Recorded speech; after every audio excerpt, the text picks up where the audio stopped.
Good morning.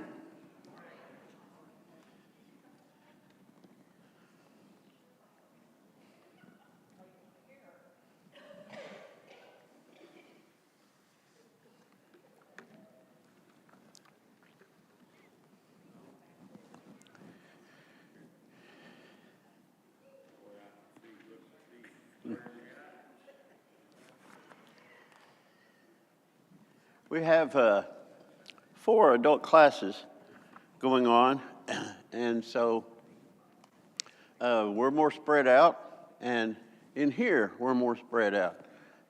If you would consider, not asking you to move today, but if you would consider maybe coming on down closer, it really helps the interaction, and also helps us not feel so. Folks down here can hear what they say. Folks back there can hear what they say, and so it's very helpful. Turn your Bibles to Mark chapter 8. Back before the flood, we spent a term looking at the book of Mark, and we got about halfway through. And I had originally planned on 2 parts. You can't teach a book like this in 13 weeks. I just didn't expect it to be this far apart, but we made adjustments for the flood. Now, that was a great flood, not the great flood.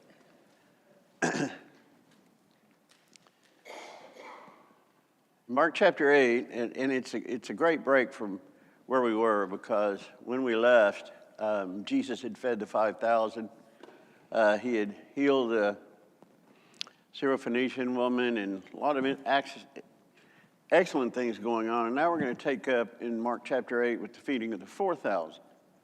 And we don't know exactly the proximity, but if you look at the accounts, they apparently happen pretty close together in the ministry of Jesus. And we're going to look at what they say, what it teaches, also what it doesn't, because sometimes I think issues get miscast or kind of taken out of the seriousness of their context. But if you remember back in part 1, we were looking at how Mark, he really kind of passed over the Jesus in the wilderness. Other synoptic gospels go into great discussion about that, and about the 3 phases of the temptation of Satan with Jesus in the wilderness, and Mark doesn't. He just mentions that he went there to be tempted and that he was with wild animals. Then he moves on to Jesus performing several miracles, which is kind of his personal affront to the power of evil, Satan, and all that. And then we looked at how Satan came after him, and then how Satan went kind of indirect, and how he worked through the enemies of Jesus, trying to overwhelm Jesus. We looked at Legion, how Satan's kind of final stand in terms of a direct confrontation of Jesus. And so we were looking in the background how this battle, this ongoing battle, and guys, I want you to understand, I think, besides the challenge of saving the world, besides the challenge of being confronted by the enemy constantly, I think Jesus carried great concern for the 12, for any disciple, but he's trying to be protective of them. And I want you to notice as we look in this context that he's going to have them, let's go to a lonely place, is what he describes. Let's get away. After the feeding of the 5,000 and the feeding of the 4,000, he dismissed the group. He's not wanting them to follow him everywhere he's going. And that's not an issue, because there tend to be, by now, folks are coming out to meet him, as we'll see. But we're taking up the 4,000, Mark chapter 8, verse 1. And this doesn't designate men, as it did in the first feeding, was 5,000 men, so possibly up to, 15,000 or more people. In those days, again, When there was a great multitude and they had nothing to eat, he called his disciples and said to them, I feel compassion for the multitudes because they have remained with me now 3 days and have nothing to eat. And if I send them away hungry to their home, they will faint on the way, and some of them have come from a distance. And his disciples answered him and said, where will anyone be able to find enough to satisfy these men with bread here in a desolate place? And he asked them, how many loaves do you have? And they said, 7. And he directed the multitudes to sit on the ground, and taking the 7 loaves, he gave thanks and broke them, started giving them to his disciple to serve them, and they served them the multitude. They also had a few small fish. After he had blessed them, he ordered them to be served as well. And they ate and were satisfied, and they picked up 7 large baskets full of what was left over, the broken pieces. And about 4,000 were there, and he sent them away. And immediately he entered the boat with his disciples and came to the district of Dalmanutha. Okay. Now, comparing this 5,000 that apparently happened not in unreasonable proximity from this, and it's the same story. How are we going to feed them? Why do you think they're repeating this without kind of having learned from the other feeding? You understand what I'm asking? Because now,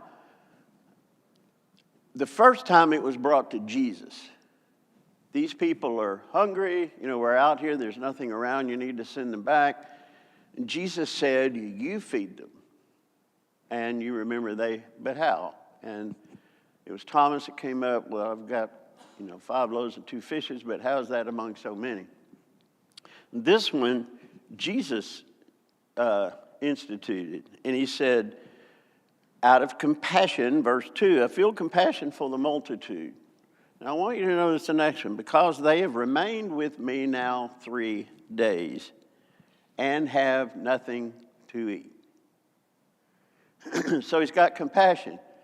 It's not that he didn't have compassion before, but I want you to see that was brought to him. This he instigated. Now, I want you to see several things about this, but first, why is it like they blanked out on the 5,000? Why was it then when Jesus said, I have compassion for them because they've been with me out here in the wilderness for 3 days, and I want to feed them? Why didn't they say, well, go ahead, whip it up? Any ideas? Are they brain dead? Maybe it was because they realized the length of time they had been without. Okay. They're going to be very, very hungry. Anybody else?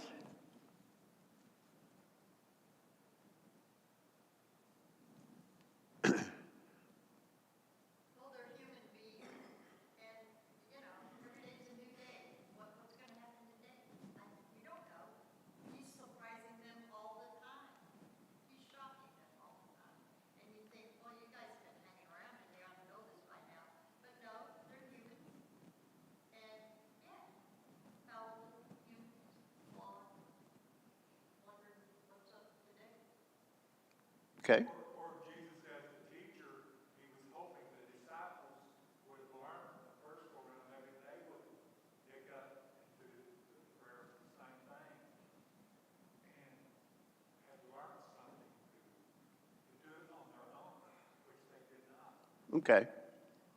So he's waiting for the students to start becoming teachers? Yeah. Do you think they had any inclination that that power might be available to them?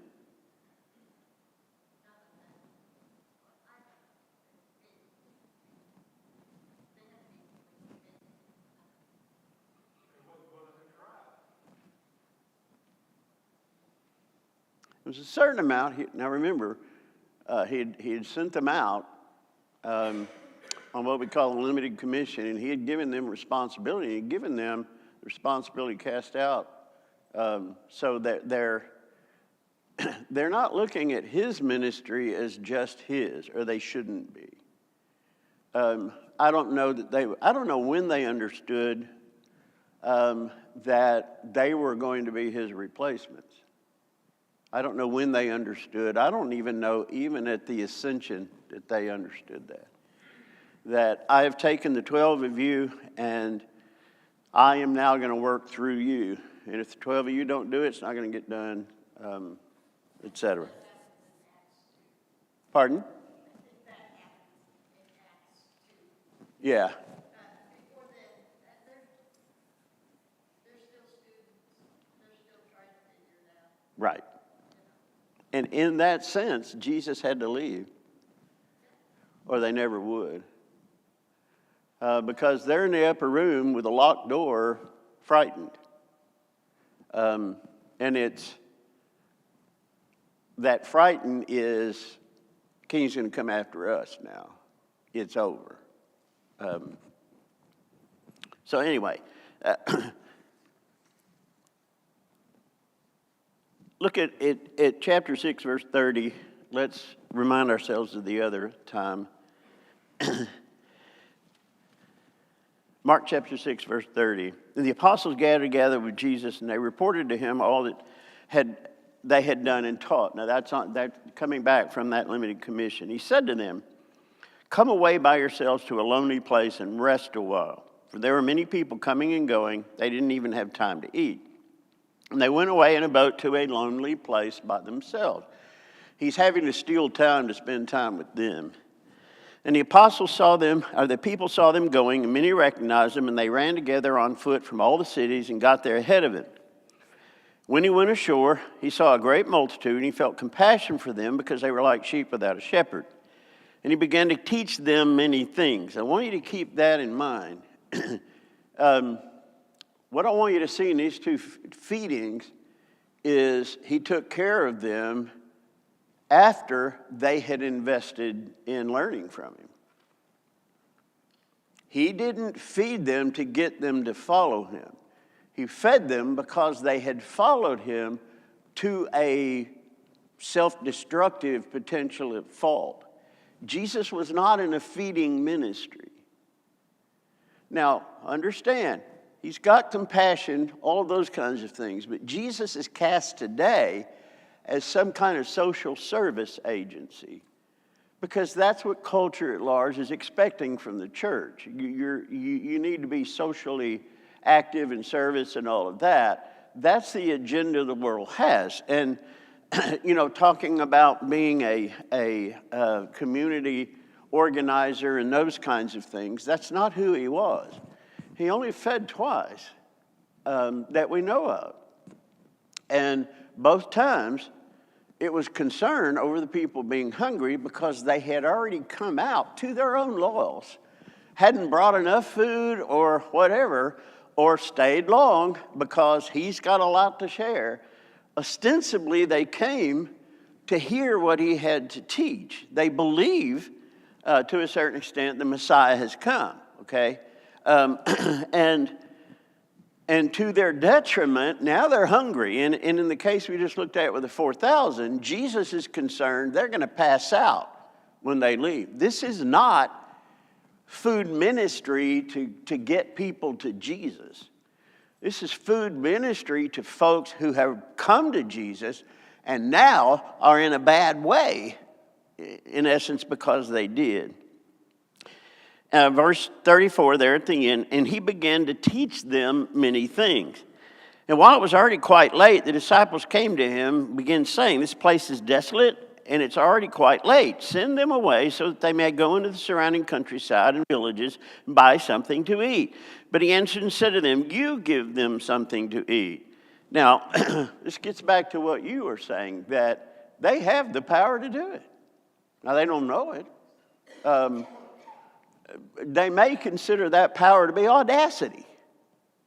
Hey, can we give this a try? Not with that attitude. Lord, we got this, okay? He tested them. Give them something to eat. We don't have anything. Now, guys, later, he's going to remind them of both of these incidents. And he answered and said, you give them something to eat. They said to him, shall we go and spend 200 denarii on bread and give them something to eat? And he said to them, how many loaves do you have? Go look. And when they found out, he said, 5 and 2 fishes. He commanded them all to recline by groups on the green grass. They reclined in companies, hundreds and fifties. And he took the 5 loaves, 2 fishes, looked up toward heaven. He blessed the food and broke the loaves. And he kept giving them to the disciple to set before him. And they divided up the 2 fishes among all. And they all ate and were satisfied. And they picked up 12 full baskets of the broken pieces and also of the fish. And there were 5,000 men who ate the loaves. And immediately he made his disciples get into the boat and go ahead of him to the other side of Bethsaida, while he himself was sending the multitude away. Now we'll stop there for a moment. In both of these feedings, he sends the people away. Now, they've been rejuvenated. They've got food. They're not about to pass out, etc. They're good to go. Why do you think he got rid of them? Any thoughts on that?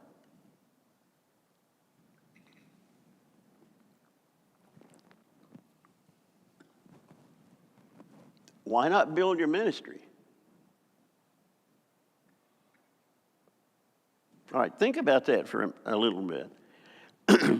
After bidding them farewell, he departed to the mountain to pray. When it was evening, the boat was in the midst of the sea, and he was alone on the land.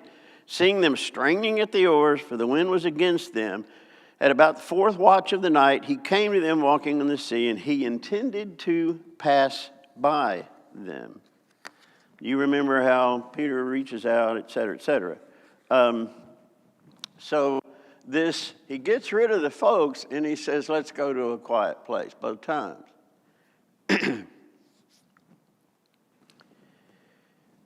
I think he's taking care of them. They're going to get lost in this throng. He has got, and I don't know if he knew the countdown clock. I don't know if he knew it's going to be 3 years or a little more before I'm going to be done. I don't know how much of that pressure was on him, but I do know he knew as soon as he turned the water to wine, his days are numbered. Because he had set himself apart as the Messiah, and he's not going to be the Messiah they're looking for. So this is not going to turn out well. He's under that constant pressure. There's so many different pressures he was under, not the least of which I've got these 12 guys who are quitters. And I need them to develop enough faith to be able to handle my death, handle my departure, and still have the keys to the kingdom. That's a lot to handle to just 12 guys. Especially 12 very despairing guys like we talked about. All right. He's not a social service agency. And what's interesting is it's very possible that the feeding ruined the teaching. You understand what I mean by that? Now that's the focus. You know, you've heard about kids that at Christmas, they unwrap their presents and end up playing with the boxes. You know, you've missed the whole point of this. I want you to understand every time he performed a miracle, it was problematic. It was great, but it attracts attention. And so he's going to be asked, give us a sign. I'm not giving you a sign. And we'll probably get to that next week about show us a sign from heaven. Not healing somebody. Not show us a sign that God is attributing to you all the things that you're saying. So show us something coming from heaven. Because that's the only thing the Pharisees are going to accept. And he said, everybody's looking for a sign, not getting a sign. He wasn't a community organizer. He fed twice. Now, understand, later on, they're going to all be in a boat, and they're going to, oh, man, we forgot to bring bread. and they're talking about, we forgot bread. And he's going to remind them about this. And because he's talking about beware of the leaven of the Pharisees, beware of the leaven of Herod, and there, we forgot bread. And he's like, really? I fed 5,000. I fed 4,000. We're in a boat. We forgot bread. Really? I'm teaching you about leaven, and we forgot bread. Really? Do you remember? Do you remember? Do you remember the 5,000? Do you remember the 4,000? Now, what's the implication of that? We'll get to that, but what I want you to understand is what he's saying is, as long as I'm here, you don't have to worry. But were there people in poverty in the places that he went? Yes. Say again? Yes. Why didn't he feed them? Wasn't his ministry. There is no evidence that he fed anybody. Now, guys, notice the people didn't ask him for food. First time, the apostles come up and say, there's a lot of people, they're hungry, it's late. Second time, he said, I have compassion on the people because they have been with me for 3 days and they have no food. And I'm afraid if they walk back to town, they will faint.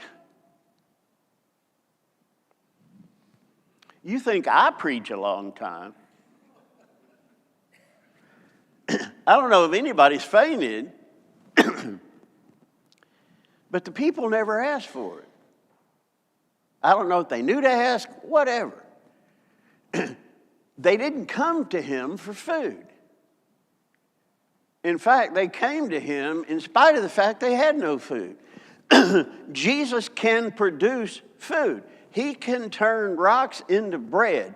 And he's telling them in the boat, I'm here. What are you worried about bread for? Then why didn't he create a food ministry? Because there is a lot of poverty.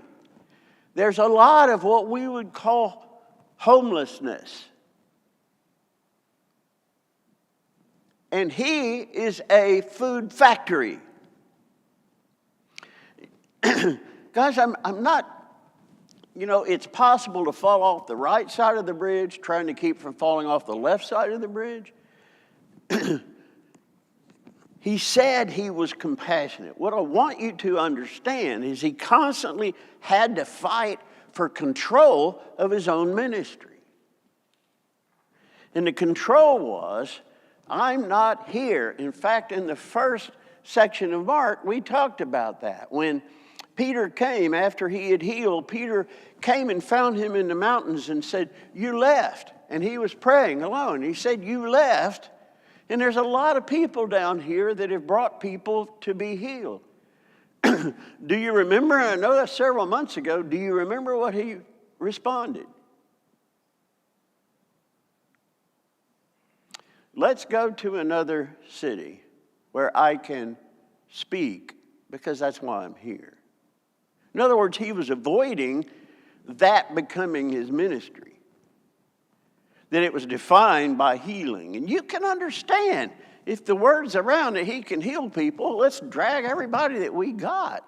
You can understand that, but he constantly had to fight for control. And I think here, it's the opposite. I think here his compassion comes out because he's found a group of people that will go out into the wilderness and starve to death to hear what he has to say. So feeding them is not a problem because that's not the attraction. Can feeding people become the attraction? Can healing people become the attraction? Yes. And then what happens, you have the tail wagging the dog. This is what we're here for. This is what we do. And please understand, that's what the culture is looking for the church to do, is to be social service. Nothing wrong with social service, unless it defines who we are. All right. Turn to chapter 7. I want to make a suggestion here. Scripture doesn't say, but it makes a lot of sense to me.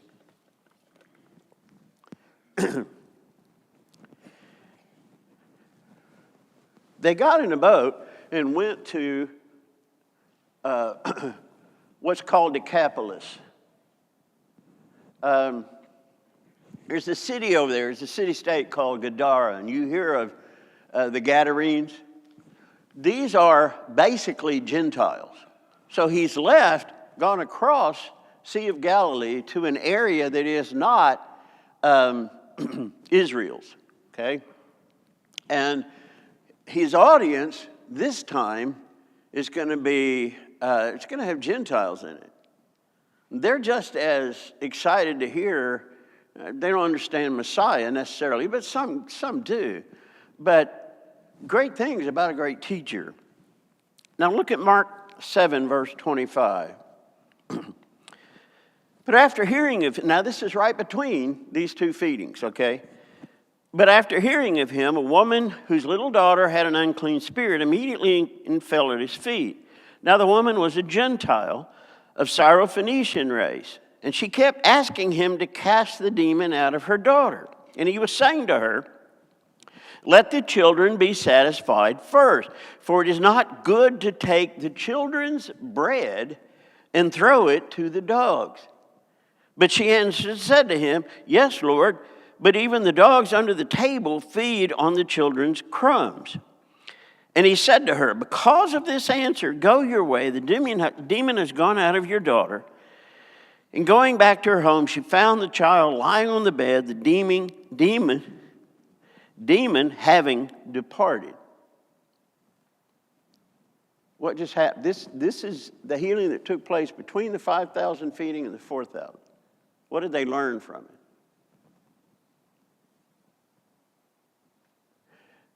The 12 are listening to him teach, and a Greek woman says, I want you to remove the demon from my child. And what was his response? No. No.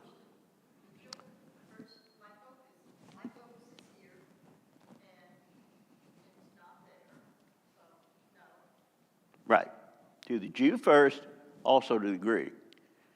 Now, guys, there's justice in this. There's justice in that Jesus is trying to convert God's people first, because they're the closest to the kingdom. They're the chosen one. He is the culmination of their succession of seed and all of that, okay? He limited his ministry, except for Gentiles that came, kind of proselytes. He limited his ministry to the house of Israel and left it up to the 12 in terms of the world, okay? But I want you to see the teaching. She comes and says, would you please cast this demon in? No. The bread goes to the children. And her response was, yes, but even the dogs eat the crumbs. And wow.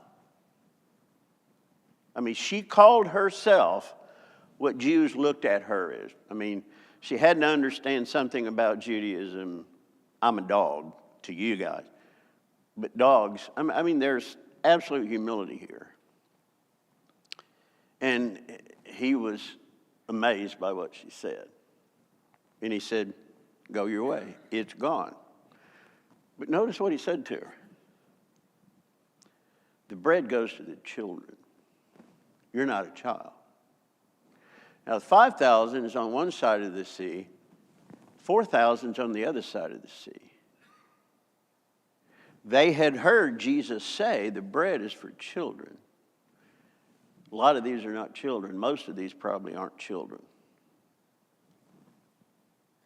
So they're not thinking in terms of, we need to make bread. You need to make bread. We need to do the feeding because that was done to give bread to the children. These are not children. And it makes absolute sense that it's not that they have no memory or they've lost their minds or, hello. It's that this is a totally different audience, and they don't deserve to be fed because they're not children. Jesus himself had said the bread goes to the children.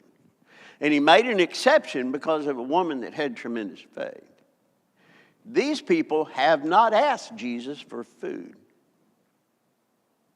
But Jesus has compassion on them and says, I'm afraid if they leave, they've been here 3 days.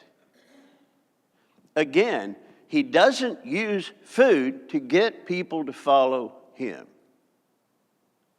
He rewards those who follow him who are about to fall out with food. Now, at the same time, he's demonstrating the power of God through him, and that's the purpose of these. Many other signs Jesus performed in the presence of his disciples, but these are recorded that you might believe that he is Christ. The authority by which he taught was built on the foundation of the authority by which he cast out demons, the authority how he altered reality, his power over the earth and the sky and all of that. That is what the foundation of I am the Son of God. And you can take that to the bank. This is not blind faith. But we've got to remember that wasn't his ministry. That's not why he came here. But he had heard him say, you don't give bread to those who are not children. Yes. If I might, sidelight, I think this miracle he performed with the healing, faith healers today are always present with the one they heal. Here's another. There are a couple more. This is a very evident one of where Jesus didn't even have to be present to heal someone. He just told the woman, it's gone. Yeah. And he's done that before. I think that is a very powerful way to defend against whether faith healers are, legitimate or not today. Yes. And it illustrates not only the powers over the universe, but powers over space and time, I remember it was Jimmy Allen from Harding that everywhere he would go and do campaigns or whatever, he would put out a challenge that anybody who could speak in tongues or do miracles or whatever, but if you can speak in tongues, we're going to go ahead and do it, and we're going to take the people that listen and we're going to put them in separate rooms and see what they interpret, and let's see how it matches. And nobody ever took him up on it, but we were bold in a different way back in those days. But yes, your point's very well made. If you're going to do it like Jesus, do it like Jesus.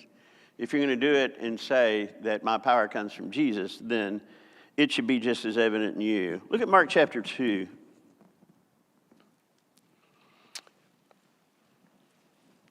Mark chapter 2, verse 7. Why does this man speak that way? He's blaspheming. Who can forgive sins but God alone? And immediately Jesus, aware in his spirit that they were reasoning that way with themselves, said to them, why are you reasoning about these things in your heart? Which is easier, to say to a paralytic, your sins are forgiven, or to say, arise and take up your pallet and walk? But in order that you may know that the Son of Man has authority on earth to forgive sins, he said to the paralytic, I say to you, rise, take up your pallet and go home. And he rose and immediately took up his pallet, went out in the sight of all. So they're all amazed and were glorifying God, saying, we have never seen anything like this. Now, what was the miracle that was performed? His sins were taken away. That was the point. This is easy. This is hard. In fact, taking away sin is impossible unless I do it. And that's for all time, for everybody. Unless Jesus performs his miracle of removing sin, we are all in sin. They said, we've never seen anything like this. I'm pretty sure they weren't referring to someone got his sins forgiven. See, it's the battle that he's constantly under that, why are they following me? And certainly miracles glitter, okay? They shine. That's what the idea of a sign is. I do want to make a point about, because Jesus is going to, that, do you not remember? Do you not remember? Because remember, we're going to get to this next week. They were in the boat. Oh, we forgot bread. Having recently feeding 5,000 and 4,000. And the 5,000 is more like probably 15,000. And I assume same kind of counting was done the second time, 4,000 men. A lot of people. Oh, and by the way, 12 baskets were left over the first time, 7 the next. 12 is the Jewish number for completeness. 7 is the universal Gentile number for completeness. Gentiles did not necessarily see 12 as, by the way, do you know why we have dozens? Dozen donuts?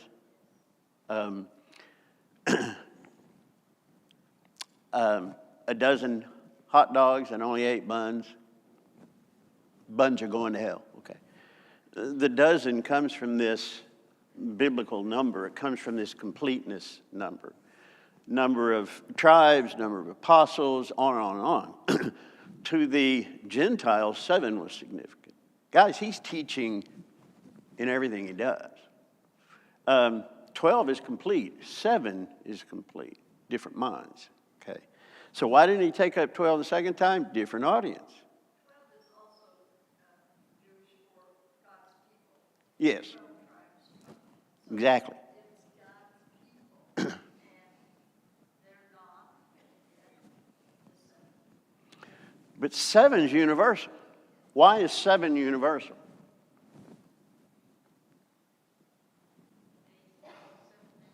Yeah, days of the week. We have, everybody understands that. Romans at this time had a calendar that had 7 days in the week. Okay. Do you guys not remember me feeding them? Do you not remember me feeding the 4,000? And here we are, and you're anxious about bread, and I'm trying to teach you about leaven. And it goes back to some of the comments that we made earlier. It's not that we forget. It's that when God, through his providence, makes things happen in our lives, the next time, it's hard to reflect on that and to say because he did that, he can do anything, therefore he can do this. I mean, I think sometimes we get trapped in the, yeah, he can provide us jobs, but what's he going to do with this disease? He can provide us income, but what's he going to do with this financial loss? It's every time he does something that is not predefined, we're shocked. They were shocked. Who is this that the winds and the waves obey him? I mean, every time he performed a miracle, he got bigger in their eyes. But when do you say, all right, he's gotten me out of this, he's going to get me out of this? I can lay my head on my bed in peace because God's in control. Guys, we can all, and I think it would be beneficial at some time. Maybe we need to have a potluck where we just sit and talk about how God has providentially blessed us. Because it's encouraging, isn't it? That's what these Gospels are about, is how God was taking care of people. And one of the things that happens when we remember that, we get that aha, he's still doing it. It's not like this whatever comes, and this is the biggest thing I've had to handle, but because he's done this, and this, and because I'm growing in my faith, this, which is the biggest thing, is no bigger than this, which was a smaller thing when my faith was smaller. But when he did that, my faith grows to where he can handle this as well. So I can be in a boat, in a storm, laying down in the bottom of it on a mat, asleep. And he could. And what great assurance that as long as he's in the boat, nothing's going to happen. That isn't the will of God. What peace. And I think that's what he's trying to get them to remember. But and guys, sometimes in the presence of a bigger challenge, the biggest challenge, we revert to lesser faith. Let me illustrate that. They're in the boat worried about bread. A loaf or two. And he says to them, while he's trying to teach them about leaven and about how vulnerable they are, we forgot bread. We forgot bread. It could be, he's talking about leaven. Oh, that reminds me, we forgot bread. And he's like, do you not remember? And the real question is, do you not believe? And the truth is, we falter. And we revert to feeding 5,000, feeding 4,000, being able to feed 12. And he could do that, but this, we don't have bread. Now, we'll get to it next week of what does he want them to, how does he want them to be talking? How does he want them to feel? Our faith should grow, and with that, our anxiety should decrease. And every time God does something providentially, it teaches us to trust him, and our anxiety goes away. But it doesn't, does it? It's like every new affront is now, I got to start as if I'm in first grade on faith.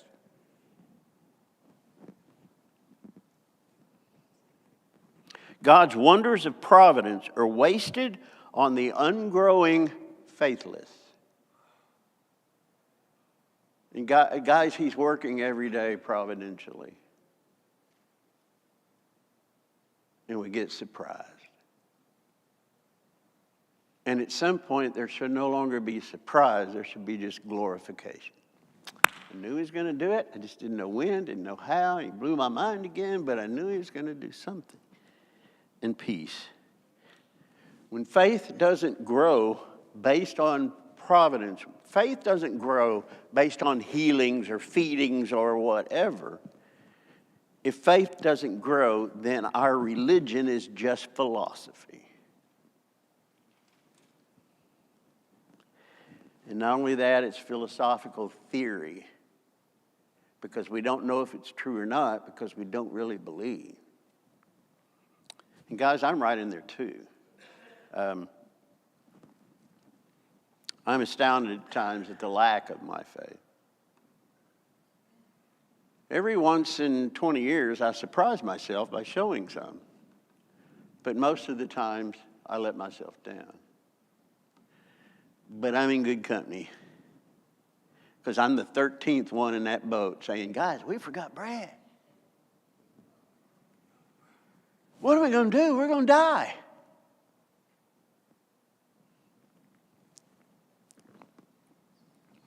Look at verse 11, Mark chapter 8. I'm going to use this as a preview for next week because we're running out of time.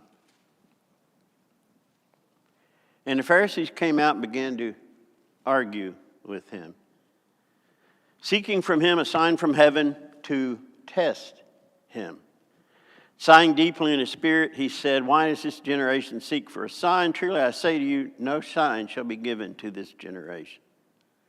And leaving them, he again embarked and went away to the other side. As I have gotten older, I have less and less time for arguing. Now, sometimes that makes me feel guilty because in my younger days, I loved a good argument. I loved a good debate. But as I've grown older, maybe wiser, I don't know, I love reasoning with people. But I've become impatient with arguing.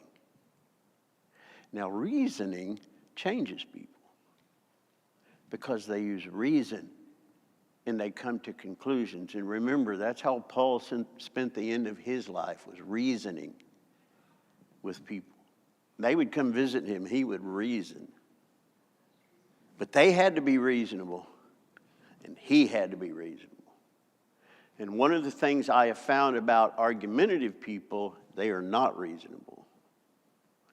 They are seeking justification, not learning. And we need to learn until the day we die. We need to grow until the day we die. And remember when I preached to us a couple of weeks ago about being experts versus being students? That's when we begin to argue. And they came out here to test him and to argue with him. And in essence, he said, I don't have time for this. Because there are people out here, I've got limited time. There are people out here looking for truth. And I'm looking for the people who are true worshipers of God. Because that's who God is seeking, not you. Because your mind is closed. You already came out here to argue. You didn't come to learn. You didn't come to share. You didn't come to have a discussion. You came with a monologue because your heart is hardened. And not even I can change a hardened heart. You have to do that.